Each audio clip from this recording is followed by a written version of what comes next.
I'd like to just say first of all that this video is totally out of order in a couple of ways, couple dimensions if you will. But the question was asked on my indexer video, can you create an indexer for a multi-dimensional array? And I actually wasn't sure, so I could have looked it up on Google probably, but Frank Herbert said that the harder way is the better way, so I created a test program which was the harder way, and I'm using that program in this video. But the first question we need to answer is, how do you specify a multi-dimensional array? Probably a lot of you don't know that, and there's actually a lot of different ways of doing it, as with single dimensional arrays, but four of the most common ones are, you can say the array type and then a square bracket and a single comma, and that leaves two blank places, which are sort of the two dimensions of a two-dimensional array.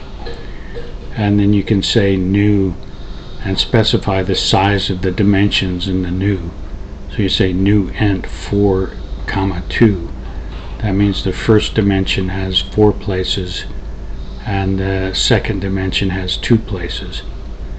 And you can do the same thing with more than 2 dimensions. So for instance, you can say int square bracket comma comma comma comma sounds like a song, and that leaves 3 places, and that indicates it's a 3-dimensional array. So you have a place before this comma, a place in the middle of this comma, and a place after the second comma. And then specify the size once again of 4 for the first dimension, 2 for the second dimension, and 3 for the third dimension. And these of course create blank arrays. But then another way you can do it is, if you have predefined values for the array, you can use an initializer list. For instance, you specify a 2-dimensional array in the way described, and then you say new 2-dimensional array with also blank, and then you use nested curly braces in order to specify the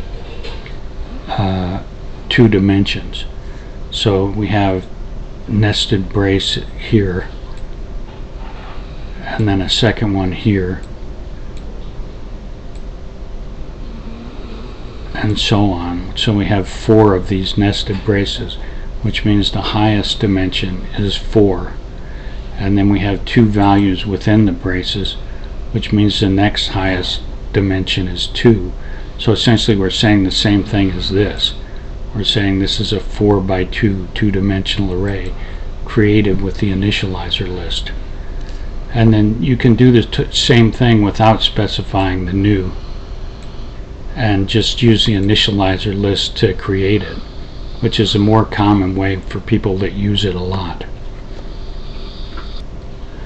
And then the way you access these arrays is you use the name of the array, a square brace, and then 2 values to specify the position within the indexes. For instance, the very first member of the R2D array would be 0, 0, and the very last position, since it's a 4 by 2, would be 3, 1. And this is because, once again, arrays are 0 based in C#, so the first value is 0 and the last value is the length -1. And this is the same thing for a 3-dimensional array. The first and last values, in the case of it being 4 by 2 by 3. And probably the best thing to do is go back and look at my indexer video, which I think was video 22, and it'll go into more detail on how indexers are created. But basically, indexers use the keyword this rather than a conventional constructor, and then they use square brackets and then the index parameters. And this will be a lot clearer when you actually look at an example. But the the basic idea of an indexer is that it's a public couple of accessors. In other words, get and set are the two accessors, and these encapsulate private data, which in this case is a private array, specifically a private two-dimensional array in the case of this video. So you use the get accessor in order to retrieve values from this private array, and the set accessor in order to set values for this private array. Well, the form we're using is once again just a button that says Test Indexer. If we double click this and look at the code behind it, we have an indexer that's called Indexer 2D and a name of I2A. And then we instantiate it like a conventional class with new Indexer 2D and a couple parens. But rather than accessing it conventionally with a dot operator, we use square brackets. For instance, I have a message box that says array 2, 0 is I to A 2, 0.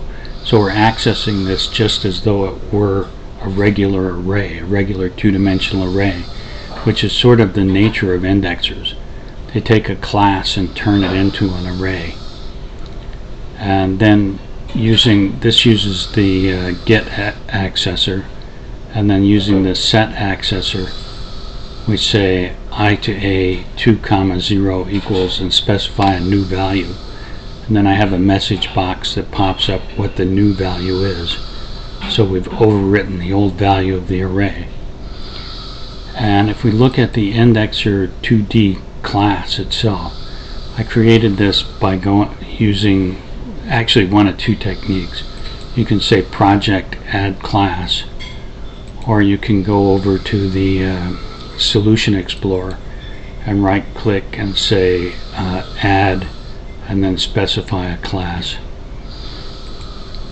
But in any case, essentially it shows it's in the same namespace as the main code, Indexer MD, and then the class name is Indexer 2D, which is the name we use to instantiate it.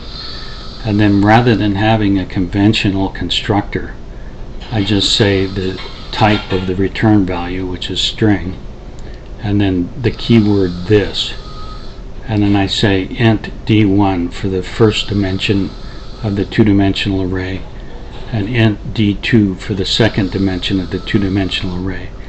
And the two-dimensional array itself is private, and I'm creating that by specifying it as a string two-dimensional array, the name, and then an initializer list with two sets of nested curly braces, indicating it's a 3 by 2 two-dimensional array. There's 3 sets of curly braces and 2 values in between the braces. And then in the get and set accessor, I actually test for this.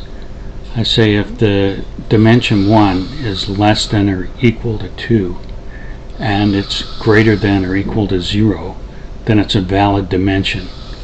And the same thing with dimension 2, if that's less than or equal to 1 and greater than or equal to 0, and then I return the value if it's valid. If it's not valid, I pop up a message box that says indexes are out of range. And I do exactly the same thing with the set, where I test for the index values. And once again, we use the keyword value to do the actual set, specifying the array name, the private array name, and the dimension parameters that are specified in this keyword constructor. And I say array name D1, D2 equals value, which is a keyword for the value the user is setting. So if we look back at the code in the button handler, this is where the set gets specified. We pass the 2 and the 0 as the array values. So let's compile and run this and see if it works.